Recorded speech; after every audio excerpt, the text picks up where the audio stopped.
Welcome to Burlap Teachers. Enjoy the video. In this video, I will explain how to perform Naruto hand signs. These intricate gestures are fundamental to the world of Naruto, allowing ninja to channel their inner energy, known as chakra, and unleash powerful jutsu. There are 12 core hand signs, each named after an animal from the Chinese zodiac.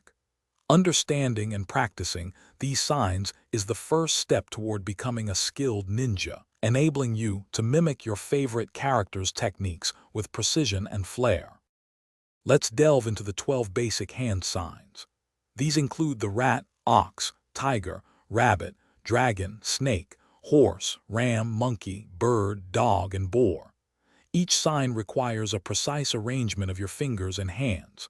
For example, the tiger sign involves interlocking your fingers with your index fingers extended.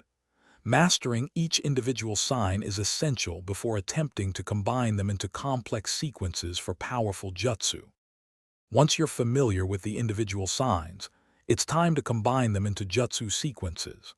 Many techniques, like the iconic shadow clone jutsu, require just one hand sign, the tiger. However, more advanced jutsu, such as the fireball jutsu, demand a rapid succession of 6 different signs. The key is to practice transitioning smoothly and quickly between each sign, maintaining accuracy and focus to successfully mold your chakra. To truly master Naruto hand signs, consistency is key.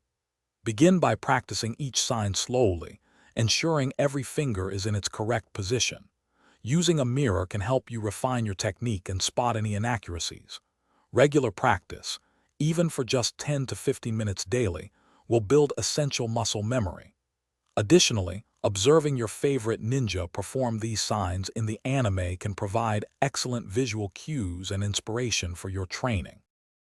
Thanks for watching. Consider subscribing if this video helped you.